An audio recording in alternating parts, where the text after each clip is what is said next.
Please आप हमारे Hindi kids story channel को सब्सक्राइब करें और बेल आइकन दबाएं, जिससे चैनल पर डाली गई वीडियोस को आप सबसे पहले सुन पाएं।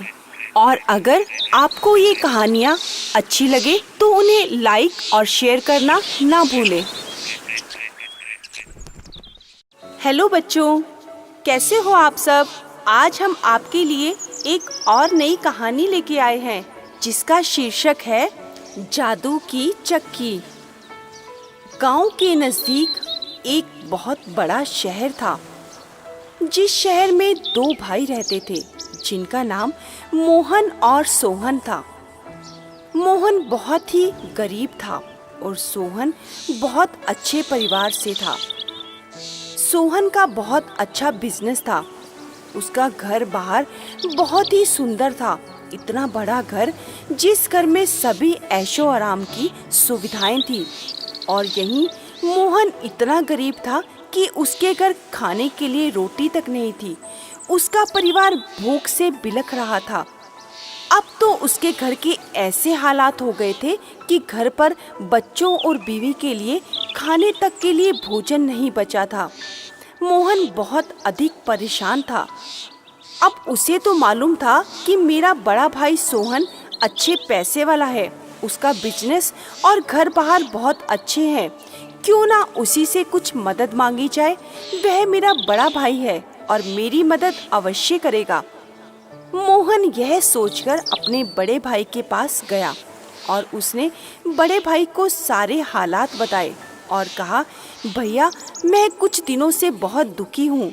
अभी मेरे पास काम भी नहीं है और घर पर बहुत बुरे हालात हैं। कुछ खाने के लिए भी नहीं है। बच्चे और बीवी बहुत अधिक भूखे हैं। आप कुछ मेरी मदद कीजिए ना। सोहन कुछ अजीब से स्वभाव का था। उसे मालूम था कि उसका भाई गरीब है, लेकिन वह कभी भी उसकी मदद के लिए तैयार नहीं होता था। वह तो मोहन पर चिढ़कर पड़ गया और बोला, तुम्हें क्या मालूम मेरे पास पैसे हैं या नहीं? चले जाओ यहाँ से और मेरे से मदद की कोई उम्मीद मत रखना। और सोहन ने अपने छोटे भाई को डांटकर भेज दिया।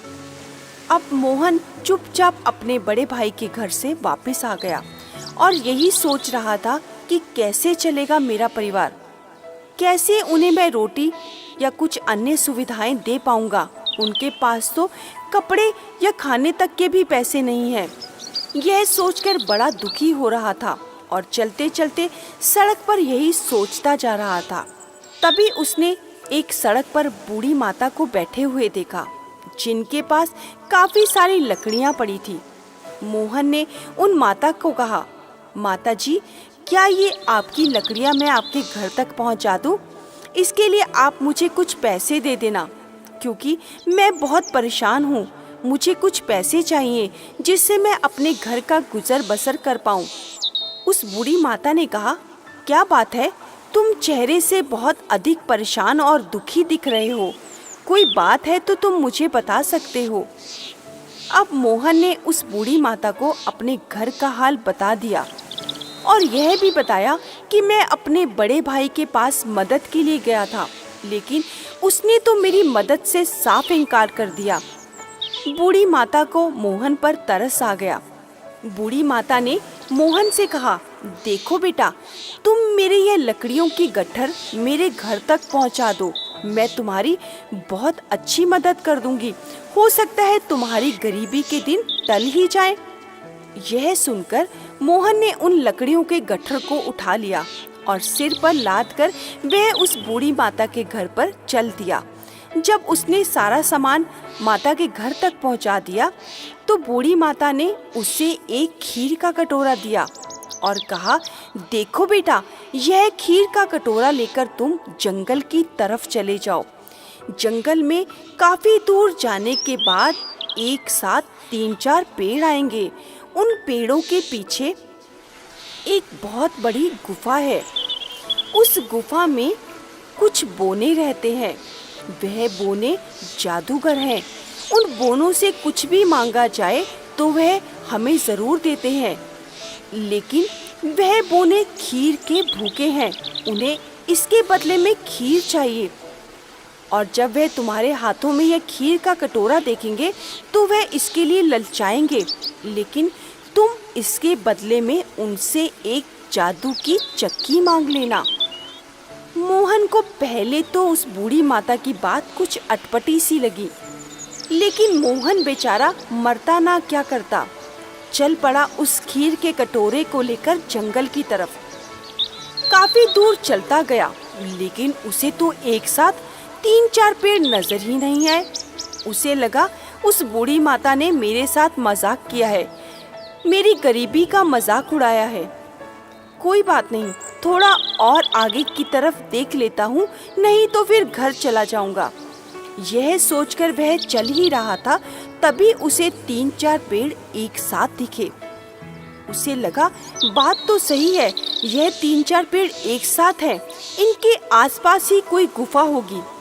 अब उसे तो वह गुफा भी नजर आ गई और गुफा का एक दरवाजा था, जिसे खोलकर मोहन अंदर चला गया। अब वह जैसे ही अंदर गया, वहाँ तो 3-4 बोने एक साथ बैठे हुए थे।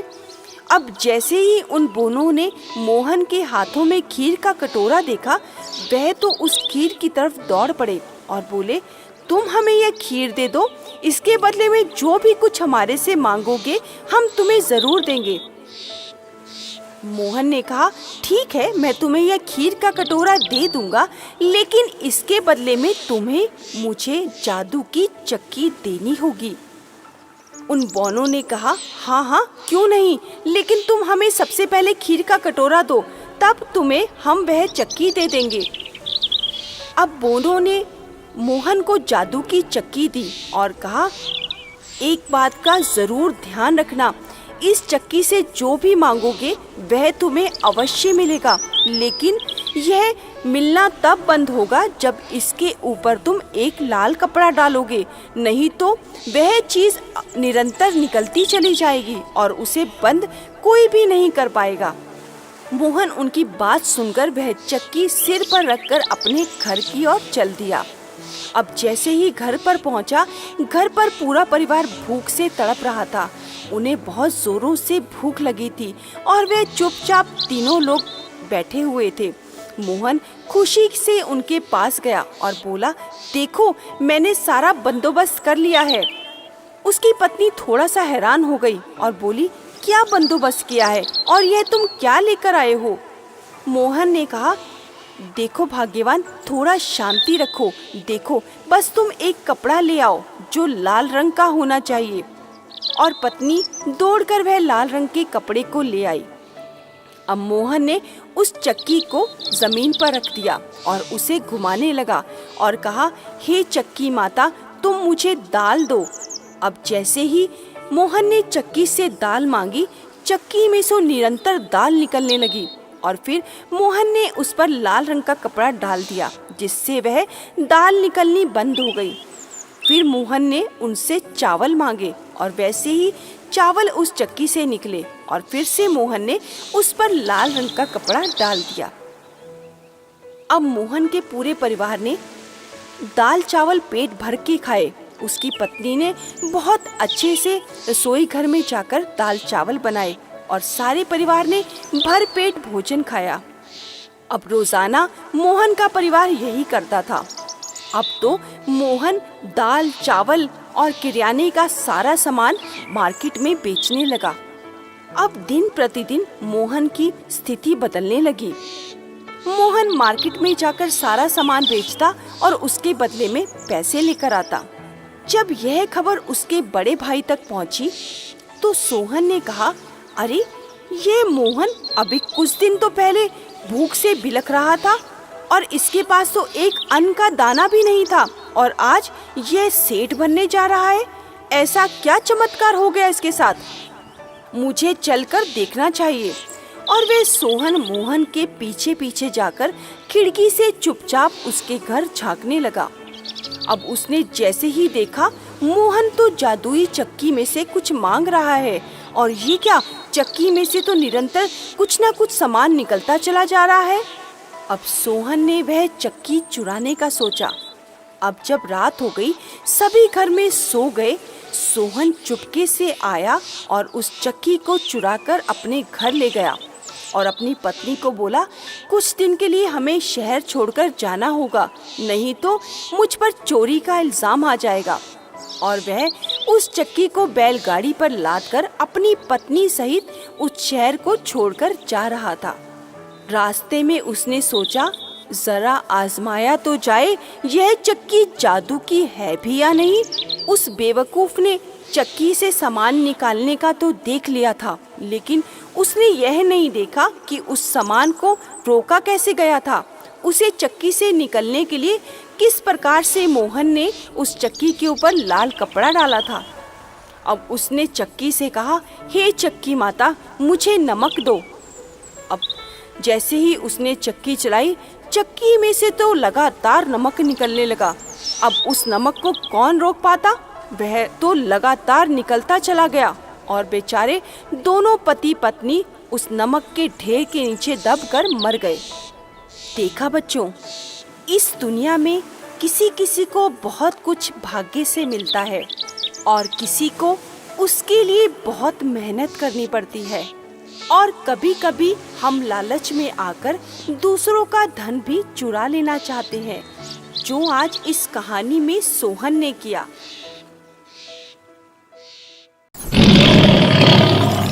प्लीज आप हमारे हिंदी किड स्टोरी चैनल को सब्सक्राइब करें और बेल आइकन दबाएं, जिससे चैनल पर डाली गई वीडियोस को आप सबसे पहले सुन पाएं। और अगर आपको ये कहानियाँ अच्छी लगे तो उन्हें लाइक और शेयर करना ना भूलें। हेलो बच्चों, कैसे हो आप सब? आज हम आपके लिए एक और नई कहानी लेके आए हैं, जिसका शीर्षक है जादुई घंटी। जंगल के नजदीक ही एक बहुत बड़ा गांव था। उस गांव का नाम जबलपुर था। उस जबलपुर गांव में बहुत सारे लोग रहा करते थे। उन्हीं में से एक तुकाराम नाम का एक चरवाहा रहता था। तुकाराम दिन भर लोगों की गाय भैंस चराया करता था, क्योंकि वह बहुत गरीब था। तुकाराम की पत्नी विवाह के कुछ समय बाद ही गुजर गई थी। उसके साथ उसकी माँ और एक पुत्र रहता था। तुकाराम दिन भर लोगों की गाय भैंसे चराता और फिर शाम को उनसे कुछ पैसे मिल जाते। बस उसी से उसके घर का गुजर बसर चलता था। तुकाराम बहुत अधिक गरीब था। कई बार तो उसके घर में खाने पीने के लिए कुछ भी नहीं होता था।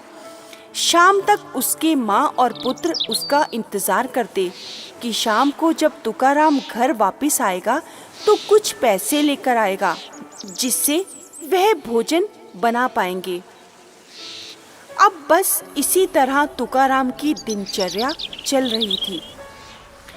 एक दिन तुकाराम रोजाना की तरह गाय भैंसे चराने जंगल की ओर निकल गया। तुकाराम ने क्या देखा कि एक व्यक्ति एक विशालकाय पेड़ को काट रहा है। उसे यह सब कुछ देखकर अच्छा नहीं लगा, क्योंकि वह रोजाना उसी जंगल में जाता था और उन हरे भरे पेड़ों के नीचे बैठकर उनकी ठंडी छांव लेता था।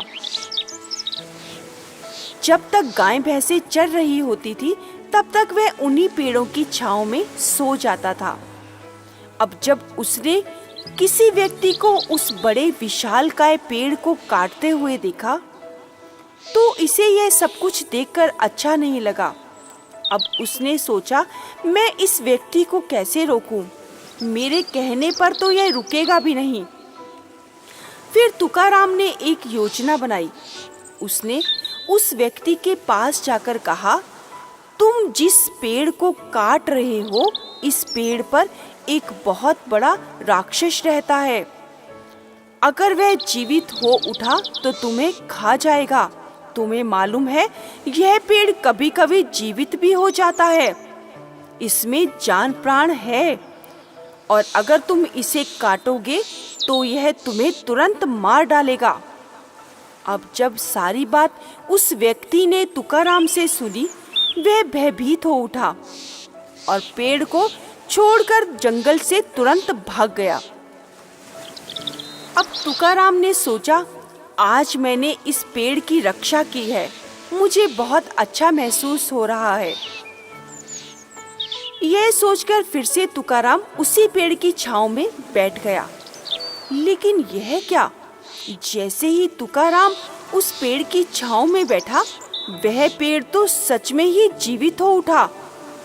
उस पेड़ की आंखें खुली और उसने तुकाराम को आवाज दी और कहा, तुकाराम, तुम्हारा धन्यवाद।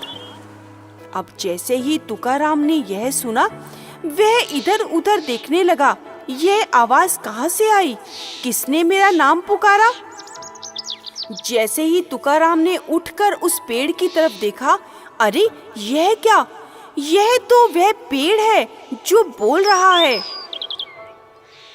उस पेड़ की 2 आंखें थी और वह तुकाराम को देख रही थी और बोल रही थी कि तुकाराम, तुम्हारा धन्यवाद, आज तुमने मेरी रक्षा की, मेरे प्राण बचाए। इसके बदले में मैं तुम्हें एक उपहार देना चाहता हूँ। तुकाराम को पहले तो यह सब कुछ समझ नहीं आया। उसे लगा वह एक सपना देख रहा है। फिर जब उसने अचानक उस पेड़ की ओर देखा तो वह सच में जीवित था और तुकाराम से कुछ बोल रहा था। तुकाराम ने कहा, देखो, मैंने तुम्हारी कोई रक्षा नहीं की। जंगल के सभी पेड़ों से मेरा लगाव है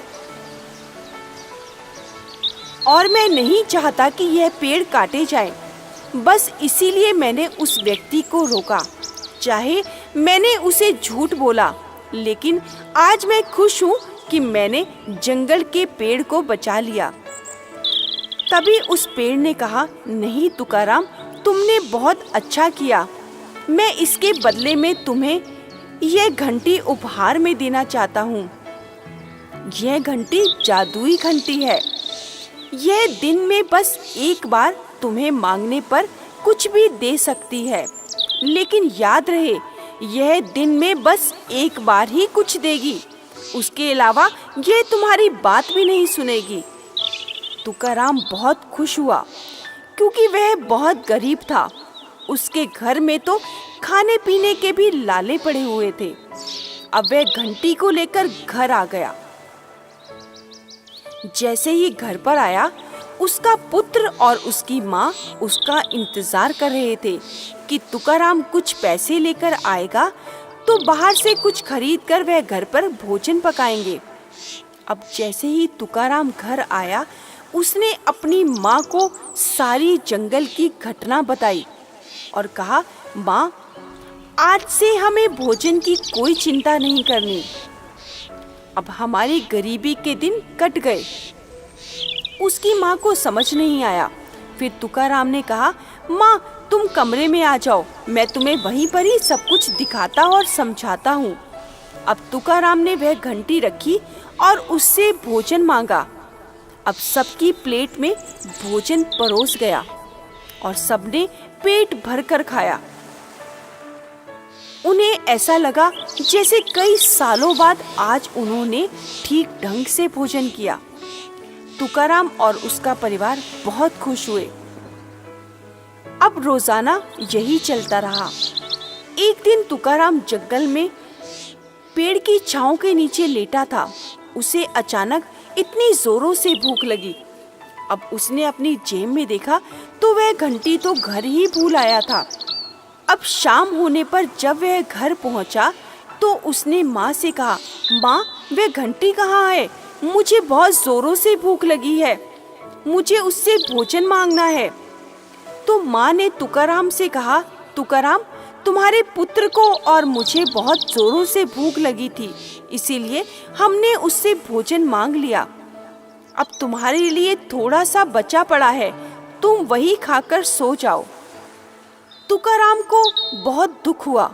उसने कहा, अरे, मुझे तो बहुत जोरों से भूख लगी थी और ये बचा हुआ भोजन तो बहुत कम है। लेकिन वह क्या करता, उसी को खाकर पानी पीकर सो गया। अगले दिन उसने सोचा, आज तो मैं एक घंटी अपने साथ ही लेकर जाऊंगा। अगर मुझे भूख लगेगी तो मैं वहीं जंगल में इस घंटी से कुछ मांग कर खा लूंगा। अब वह अगले दिन उसने यही किया। वह घंटी को अपनी जेब में रखकर चला गया। जंगल में उसे जब भूख लगी, उसने घंटी से भोजन मांगा और भोजन खाकर वह वहीं सो गया। जब वह शाम को घर लौटा तो उसका पुत्र उससे बोला, पिताजी, आज हमें दिन भर घंटी नहीं मिली, कहाँ रख दी आपने? दादी माँ और मैं भूख से तड़प रहे थे, हमें बहुत जोरों से भूख लगी थी, मगर हमें वह घंटी मिली ही नहीं। तुकाराम ने अपने पुत्र को कहा, बेटा, वह घंटी तो मैं अपनी जेब में रखकर साथ ही ले गया था।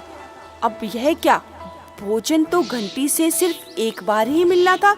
अब उस दिन उसका बेटा और माँ भूखे ही रह गए। तुकाराम को उस दिन बहुत अधिक दुख लगा। उसे लगा, आज मैं अपने स्वार्थ के कारण अपने पुत्र और माँ को भोजन ही नहीं दे पाया। यह मैंने बहुत गलत किया। इस बात का तुकाराम को बहुत अधिक पछतावा भी हुआ। फिर उसने यह सोचा कि आज के बाद मैं स्वार्थ की जिंदगी नहीं जीऊंगा, मैं अपने परिवार के लिए जीऊंगा। तब से वह घंटी रोजाना घर पर ही रख के जाया करता था और शाम होने पर सभी एक साथ भोजन करने लगे।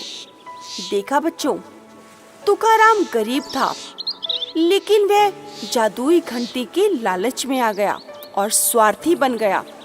जब हम स्वार्थी बन जाते हैं तो सिर्फ अपने लिए ही सोचते हैं। लेकिन तुकाराम को जब अकल आई तो उसने स्वार्थ छोड़ दिया और अपने परिवार के लिए ही सोचा। और हमें भी यही करना है, हमें सबके साथ मिलकर चलना है। स्वार्थ से किया गया कार्य कभी भी सफल नहीं होता। प्लीज आप हमारे हिंदी किड स्टोरी चैनल को सब्सक्राइब करें और बेल आइकन दबाएं, जिससे चैनल पर डाली गई वीडियोस को आप सबसे पहले सुन पाएं। और अगर आपको ये कहानियाँ अच्छी लगे तो उन्हें लाइक और शेयर करना ना भूलें। हेलो बच्चों, कैसे हो आप सब? आज हम आपके लिए एक और नई कहानी लेके आए हैं, जिसका शीर्षक है समझदार चिड़िया। जंगल में एक बहुत घने पेड़ पर बहुत सारी चिड़िया एक साथ रहती थी। उनमें से एक चिड़िया बहुत ही अधिक समझदार थी और सभी से तजुर्बे में भी बड़ी थी। अब एक दिन वह चिड़िया एक साथ बैठी थी और शाम होते ही वह दाना लेने के लिए अपने पेड़ से उड़ गई। जैसे ही वह सब उड़ गई, उनमें से वह समझदार चिड़िया पेड़ से अचानक नीचे आकर जैसे ही बैठी, उसने देखा, अरे यह क्या, यह पेड़ के साथ एक छोटी सी लता, यह तो हमारे पेड़ की ओर ही जा रही है। अब वह चिड़िया ने सभी चिड़ियों पर आने के बाद उन्हें बतलाया कि देखो, यह एक छोटी सी लता हमारे पेड़ पर बढ़ती चली आ रही है। उन चिड़ियों ने उस चिड़िया की बात नहीं मानी और कहा, नहीं, तुम्हें यह लता अच्छी नहीं लग रही क्या? देखो कितनी सुंदर लता है ये। लेकिन उस समझदार चिड़िया ने उन्हें समझाने की कोशिश की, देखो यह लता सुंदर तो है, लेकिन यह हमारे लिए खतरनाक भी हो सकती है। अगर यह बढ़ते बढ़ते पेड़ तक आ गई तो कोई भी कभी भी शिकारी आकर हमें जाल में फंसाकर ले जाएगा। लेकिन यह क्या, वह सभी चिड़िया तो उसकी बात मानने को तैयार ही नहीं थी। उसको एक साथ बोली, हमें यह लता नहीं उखाड़नी और ना ही इसे अपने पेड़ से दूर करना है। देखो कितनी हरी भरी सुंदर लता है यह, हम तुम्हारी बात नहीं मानने वाली। और यह कहकर वह एक साथ उस पेड़ से उड़ गई। अब वह चिड़िया सोचने लगी, समय आने पर इन्हें मेरी बात का पता खुद ही चल जाएगा। अब धीरे धीरे समय भी बीतने लगा। वह लता बढ़ते बढ़ते पेड़ तक आ पहुंची। अब एक समय ऐसा आया जब जंगल में एक शिकारी घूम रहा था।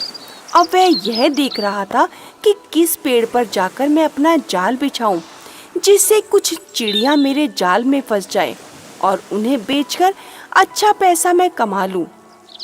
अब जब उस शिकारी की निगाह उस पेड़ पर पड़ी तो उसने सोचा, अरे वाह, ये तो पेड़ पर चढ़ने का रास्ता बहुत अच्छा है। इसके सहारे चढ़कर तो मैं पेड़ पर आसानी से जाल डाल दूंगा। अब उस शिकारी ने भी यही किया।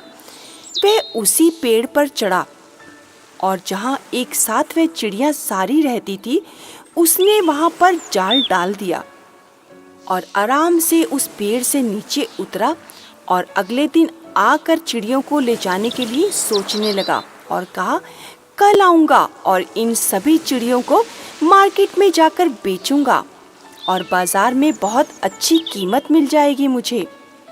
अब शाम होने पर जैसे ही वह चिड़िया अपने घोंसले में वापस आई, उन्हें यह नहीं मालूम था कि इस पेड़ पर जाल बिछा हुआ है। अब वह जैसे ही अपने घोंसले में वापस आई, यह क्या, वह तो सभी चिड़िया एक साथ उस जाल में फंस गई और चिल्लाने लगी, अरे यह क्या हुआ, हमारे पैर तो इस जाल में फंस चुके हैं। अब उस समझदार चिड़िया ने उन्हें बतलाया, देखो, मैंने तुम्हें कहा था ना, यह लता एक दिन हमारे लिए खतरनाक साबित हो सकती है। देखो, इसी सहारे चढ़कर एक शिकारी यहाँ पर जाल बिछा गया था और आज हम उसी जाल में फंस चुकी हैं। वह सारी चिड़िया एक साथ ची ची करके चिल्लाने लगी और बोली, तुम हमारी मदद करो, हम तुम्हारी बात मानेंगी, तुम जैसा कहोगी हम सभी वैसा ही करेंगे।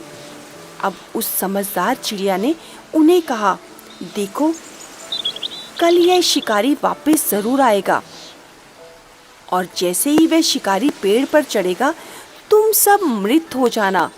ऐसे लगना जैसे कि तुम मृत हो चुकी हो, तुम मर चुकी हो, और शिकारी हम सबको इस जाल में से निकालकर फेंक देगा। जैसे ही वह सभी चिड़ियों को एक साथ नीचे फेंक दे, तुम एक साथ मिलकर उड़ जाना।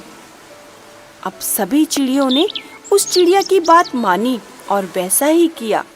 अब अगले दिन जब शिकारी आया और आसानी से उस लता का सहारा लेकर पेड़ पर चढ़ गया और जब पेड़ पर चढ़ा तो उसने काफी सारी चिड़िया जाल में फंसी हुई पाई।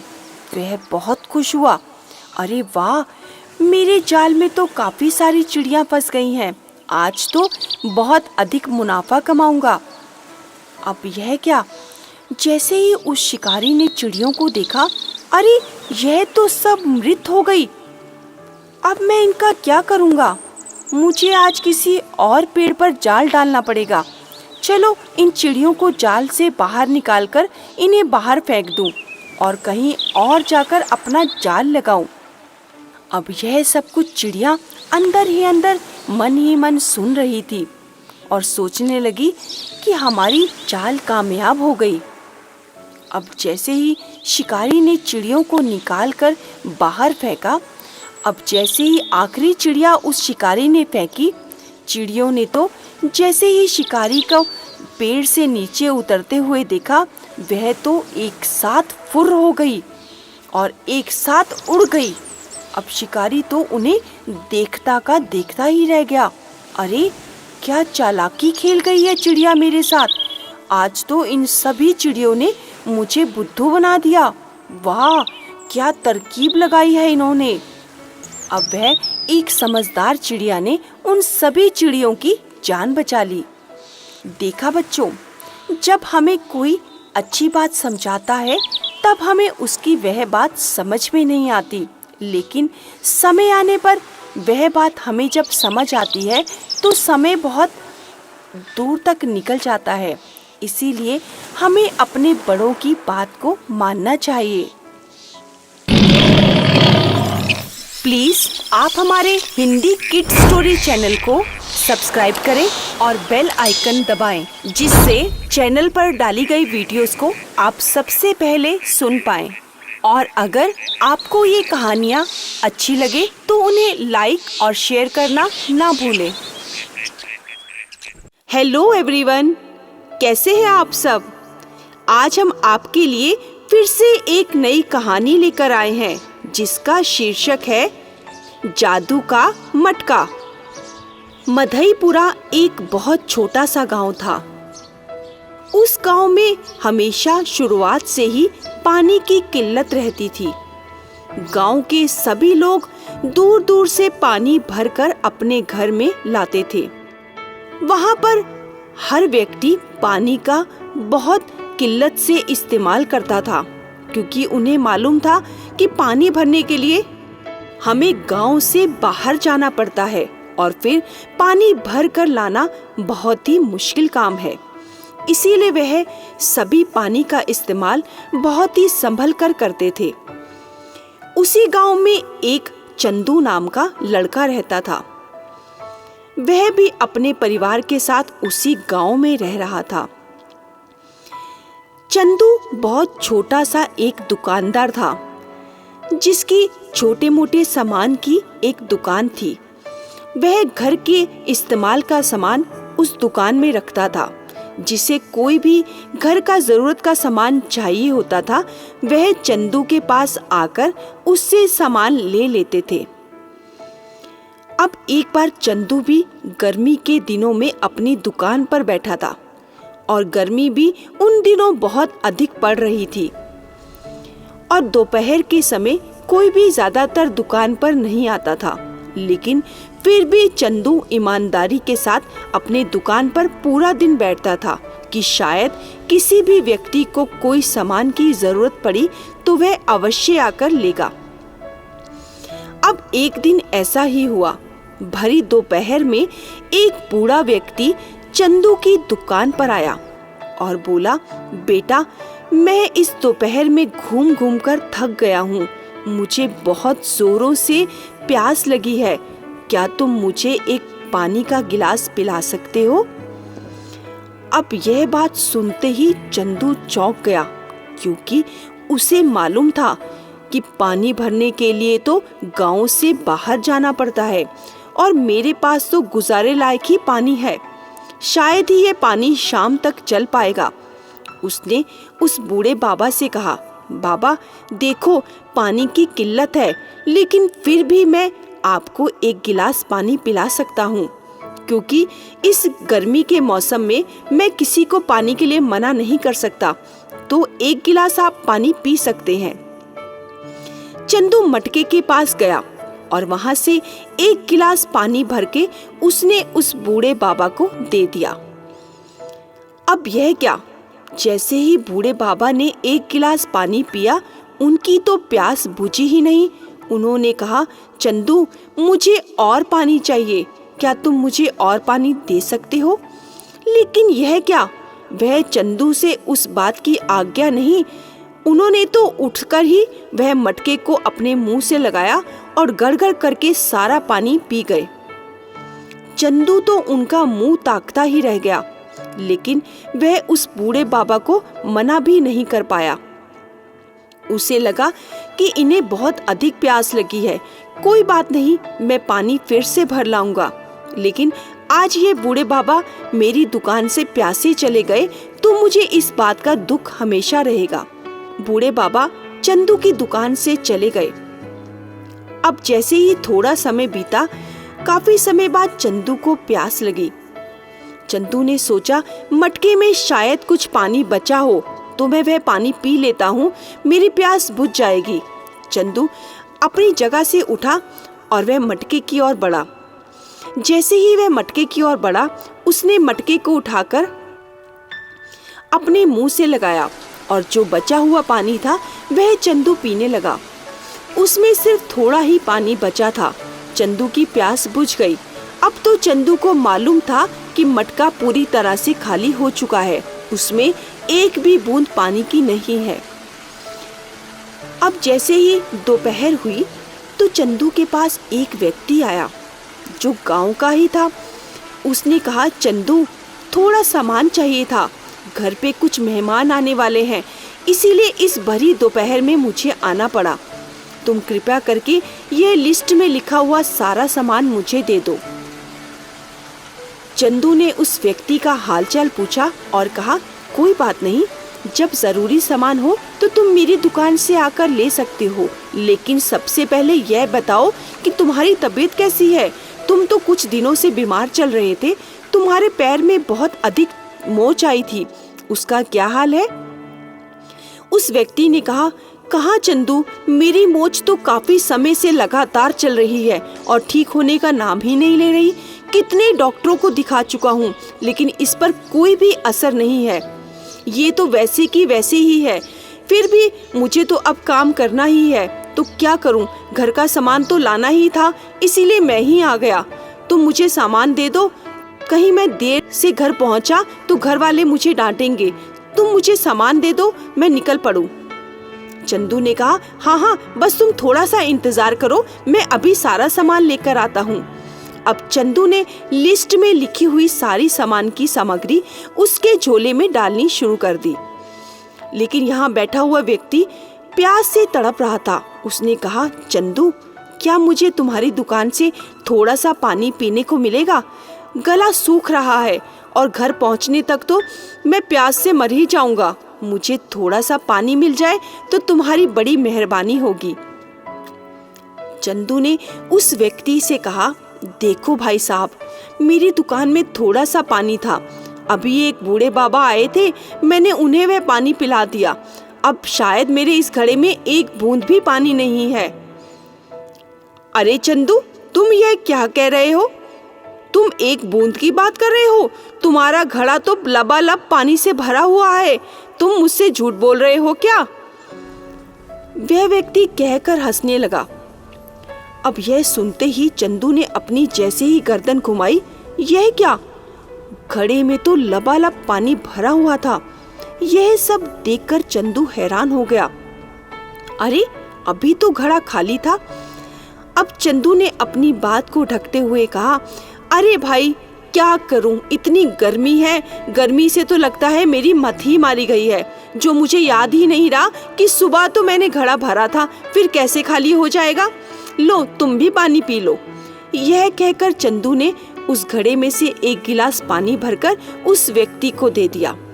उस व्यक्ति ने उस गिलास में भरा हुआ पूरा पानी पी लिया और अपना सामान लेकर अपने घर की ओर रवाना हो गया।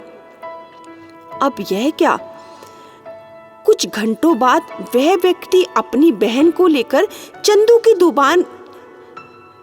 की दुकान पर दोबारा आ गया और बोला, चंदू, मेरी बहन काफी समय से बीमार चल रही है, क्या तुम इसे भी अपने घड़े का पानी पिला दोगे?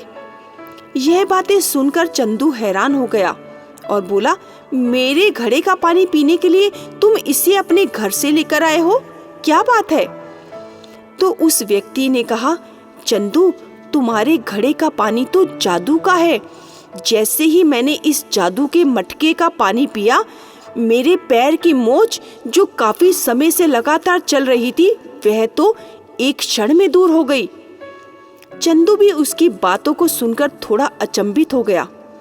तुम्हारे पैर की मोच ठीक हो गई? तो कोई बात नहीं, तुम अपनी बहन को यह पानी पिला सकती हो, लेकिन इस जादू के मटके के बारे में मुझे कुछ नहीं मालूम, तुम्हारे मन का वहम होगा। यह कहकर चंदू ने एक गिलास पानी उसकी बहन को भी दिया। लेकिन यह क्या? चंदू के मटके का पानी पीकर तो उसकी बहन ठीक हो गई। चंदू भी इन बातों से बड़ा हैरान था। लेकिन यह क्या? धीरे धीरे करते करते यह बात तो आग की तरह पूरे गांव में फैल गई कि चंदू के पास एक जादू का मटका है, जिसका पानी पीकर दूर दूर तक बीमारी गायब हो जाती है और काफी समय से लगातार चलती आ रही बीमारी भी हमारे शरीर से गायब हो जाती है। अब यह बात आग की तरह पूरे गांव भर में फैल गई अब लोगों की तो कतार ही चंदू की दुकान के आगे लग गई। सभी चंदू के मटके का पानी पीने आया करते थे और सब वाह वाह करते हुए चंदू की दुकान से लौटते थे।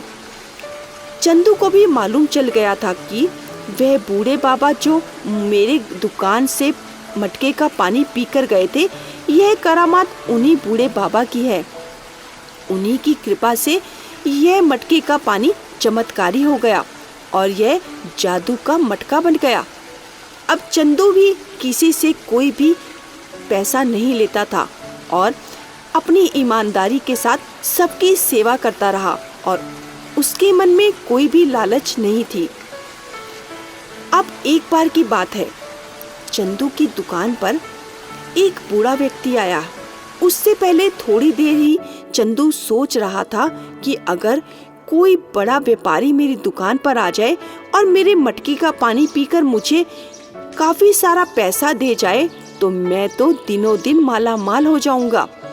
यह सोचकर चंदू के मन में पैसों का लालच आ रहा था। तभी एक बूढ़े बाबा चंदू की दुकान पर आए और बोले, चंदू, मैं काफी देर से प्यासा हूँ, मुझे पानी पिला दोगे? लेकिन उस बूढ़े बाबा की बात पूरी होनी ही थी, तभी राजमहल से राज दरबारी आ गए और बोले, चंदू, तुम ही हो वह जादुई मटके वाले? तुम्हें राजमहल से बुलावा आया है। महारानी की तबीयत कुछ बिगड़ गई है और राजा जी चाहते हैं कि तुम्हारे मटके का पानी पीकर वह अपने आप को ठीक कर ले। तो तुम्हें राजमहल से बुलावा आया है और तुम्हें हमारे साथ अभी राजमहल चलना होगा। तुम्हें इसके बदले में राजा जी से काफी सोने की अशर्फियां और राज गहने मिलेंगे। तुम हमारे साथ चलोगे? अब चंदू के मन में तो पहले ही लालच घूम रहा था। अब चंदू ने उन बूढ़े बाबा की तरफ ध्यान ना देकर वह राज दरबारियों के साथ मटका लेकर चल पड़ा। अब यह क्या, जैसे ही चंदू राजमहल पहुंचा, वह राजमहल में राजा के सामने खड़ा था और राजा ने कहा, चंदू, इस जादुई मटके का पानी तुम रानी को दे दो, जिससे वह जल्दी ही ठीक हो जाएंगी। लेकिन यह क्या, जैसे ही चंदू की निगाह उस मटके पर पड़ी, वह मटका तो खाली था, उसमें तो एक बूंद भी पानी की नहीं थी। चंदू ने कहा, महाराज, यह मटका तो मैं घर से भर के लाया था, यह तो यहाँ खाली हो गया। राजा ने कहा, क्या मजाक बना रखा है तुमने? क्या तुम यहाँ पर आके मजाक कर रहे हो हमसे? हमने तुम्हें राज दरबारियों के हाथ संदेशा भेजा था कि तुम्हें वही मटका लेकर आना है जो जादू का है। चंदू ने कहा, महाराज, ये वही मटका है, लेकिन यह क्या, मैं आश्चर्यचकित हूँ कि यह मटका तो खाली हो गया। महाराज को बहुत अधिक गुस्सा आया। उन्होंने चंदू को बेइज्जत करके राजमहल से बाहर निकाल दिया। अब चंदू अपना सा मुंह लेकर राज दरबार से बाहर आ गया और रास्ते में आते आते वह सोच रहा था, आज मेरे लालच ने मुझे ले डुबोया। शायद मैंने उस बूढ़े बाबा को पानी ना देकर अपने लालच में आकर राजमहल आना ही ठीक समझा, लेकिन यहाँ मेरे लालच ने मुझे ही डुबो दिया और यह मटका पानी से खाली हो गया। हे भगवान, मैंने ये क्या कर डाला? आज मैं सबकी मदद करता तो यही सही था, लेकिन मैं कहाँ पैसों के लालच में आ गया और मैंने अपना नुकसान कर डाला। यह सोचकर वह अपनी दुकान पर वापस लौटा, लेकिन यह क्या, दुकान पर तो वह बूढ़े बाबा भी नहीं थे, वह तो वहां से जा चुके थे। आज चंदू को अपनी लालच पर बहुत पछतावा हुआ और वह आज जादू के मटके से अपना हाथ धो बैठा था। लेकिन चंदू ने अपना पश्चाताप करने के लिए अपने मन ही मन सोचा, जो पैसे मैंने इस मटके से कमाए थे, जो गांव के लोगों ने थोड़े थोड़े पैसे मुझे अपनी मर्जी से दिए थे, आज वह पैसे से मैं एक वैद्य की व्यवस्था इस गांव में कर देता हूँ, जिससे लोगों को कभी भी किसी की जरूरत ही नहीं पड़ेगी और वह वैद्य के पास जाकर अपने रोग की दवा ले लेंगे। और चंदू ने यही किया। उन पैसों की मदद से उसने एक वैद्य की व्यवस्था की, जिससे गांव के सभी लोगों का उपचार होने लगा। देखा बच्चों, चंदू को जब अपनी गलती का एहसास हुआ तब तक वह मटका खाली हो चुका था, लेकिन चंदू ने उन्हीं पैसों की मदद से लोगों के लिए गांव में वैद्य की व्यवस्था की, जिससे लोगों का सही ढंग से उपचार हो पाए और चंदू के मन में जो लालच आया था, कपट आया था, उसका भी वह पश्चाताप कर पाए। हेलो बच्चों, कैसे हो आप सब? आज हम आपके लिए एक और नई कहानी लेके आए हैं, जिसका शीर्षक है जादुई डिब्बा। एक छोटे से गांव में एक सोनू किसान रहता था। सोनू किसान बहुत ही गरीब था, अपनी पत्नी के साथ गुजर बसर कर रहा था। सोनू के पास इतना पैसा भी नहीं था कि वह अपनी पत्नी को सारी सुख सुविधाएं दे पाता, लेकिन सोनू फिर भी बहुत ईमानदार था। अपनी ईमानदारी के साथ अपना जीवन गुजर बसर कर रहा था, लेकिन यहाँ उसकी पत्नी एक नंबर की लालची थी। उसे लगता था मुझे दुनिया के सारे ऐशो आराम चाहिए और यह मुझे सोनू लाकर नहीं देता। वह अक्सरा सोनू को ताने मारा करती थी और कहती थी, कहाँ मैं तुम्हारे पास आ गई, मुझे तुमने आज तक कोई भी चीज़ लाकर नहीं दी और यहाँ तो एक अन्न के दाने के लिए मैं तरसती रहती हूँ। पता नहीं कब हमारे अच्छे दिन आएंगे। लेकिन फिर भी सोनू किसान अपना कार्य ईमानदारी से करता रहा और अपनी पत्नी को कभी भी पलटकर जवाब नहीं देता था और रोजाना सुबह उठता और अपनी कुल्हाड़ी लेकर जंगल निकल जाता और लकड़ियां काट कर जितनी भी लकड़ियां जंगल से मिलती लाता और बाजार में बेच कर आता। उसके बदले में जितने भी उसे पैसे मिलते उससे अपने घर का गुजारा कर रहा था। अब एक दिन सोनू सोच रहा था कि क्या मेरी पत्नी सही कहती है, हमें भी अच्छे दिन लाने के लिए कुछ करना चाहिए। यह सोचते हुए सोनू किसान निकला और जाकर जंगल की ओर चला गया और सोचता रहा कि आज मैं कुछ करके दिखाऊंगा और अगर मैं घर के लिए कुछ नहीं कर पाया तो मैं वापस लौट कर नहीं आऊंगा। यह सोचकर सोनू किसान जंगल में ही चुपचाप एक कोने में बैठा रहा और सोचता रहा, ऐसा क्या करूं जिससे घर की आमदनी अच्छी हो जाए। अब सोनू काफी देर जंगल में एक कोने में बैठा रहा। उसके आसपास ही एक साधु महाराज की कुटिया थी। अब साधु महाराज सुबह से सोनू को एक कोने में बैठा देख रहे थे। काफी देर हो गई, अब तो शाम ढलने को थी।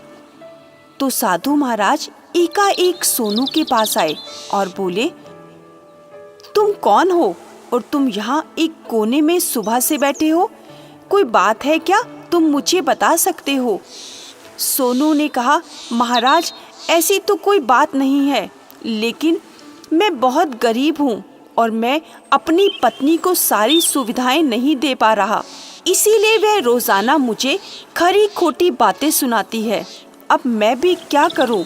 आप मुझे समझाइए, क्या मेरे दिन कभी अच्छे नहीं आएंगे? यह बात बोलकर सोनू का मन भर आया। अब साधु महाराज को सोनू पर दया आ गई। उन्होंने सोनू को कहा, नहीं, मायूस नहीं होते, देखो तुम्हारे दिन भी बहुत जल्दी अच्छे आएंगे। यह कहकर महाराज ने उसके हाथों में एक छोटी सी डिबिया रखी और कहा, देखो यह एक जादुई डिबिया है, इसे तुम अपने घर ले जाओ और जब तुम नहा धोकर सुबह पूजा प्रार्थना करने के बाद इस डिबिया को 3 बार ऊपर हवा में उछालना और फिर अपने हाथों में रखना। इसमें से एक सोने का सिक्का निकलेगा, तुम उसे बाजार में बेचना और कुछ पैसे मिलेंगे जिससे अपने घर का गुजर बसर कर लेना। लेकिन ध्यान रखना, यह डिबिया दिन में एक बार ही सिक्का देगी, उसके बाद इसे खोलने की कभी कोशिश मत करना, वरना उससे भी हाथ धो बैठोगे। सोनू ने दोनों हाथ जोड़कर महाराज से प्रार्थना की, नहीं महाराज, मैं आपकी बात अवश्य मानूंगा। और उनका धन्यवाद देते हुए सोनू अपने घर वापस आ गया। अब जब घर वापस आया तो उसकी पत्नी फिर से शुरू हो गई। लौट आए वापस, और वो भी खाली हाथ।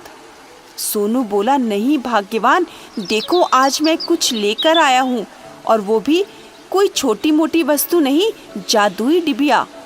पत्नी ने कहा, क्या जादुई डिबिया? ऐसा क्या है इस जादुई डिबिया में? सोनू ने कहा, देखो साधु महाराज ने मुझे एक जादुई डिबिया दी है, जिसमें से रोजाना एक सोने का सिक्का निकलेगा और हमारे दिन जल्द ही अच्छे हो जाएंगे। उसकी पत्नी बहुत खुश हुई। उसे लगा, अब तो मैं सारी ख्वाहिशें पूरी कर लूंगी। अब सोनू रोजाना उठता, नहा धो के प्रार्थना पूजा करके उस डिबिया को 3 बार हवा में उछालता और वह डिब्बी एक सोने का सिक्का देती। सोनू का गुजर बसर अच्छा चलने लगा। सोनू अब हमेशा खुश रहने लगा। उसे लगता था, मेरी रोजी रोटी अच्छी हो जाएगी तो मैं भी एक अच्छा सा मकान ले लूंगा और शहर में जाकर अपनी पत्नी को अच्छी सुविधाएं दे पाऊंगा। लेकिन यहाँ पर उसकी पत्नी ठहरी लालची। उसे लगता था, रोजाना एक एक सिक्का करके हम कब अमीर होंगे?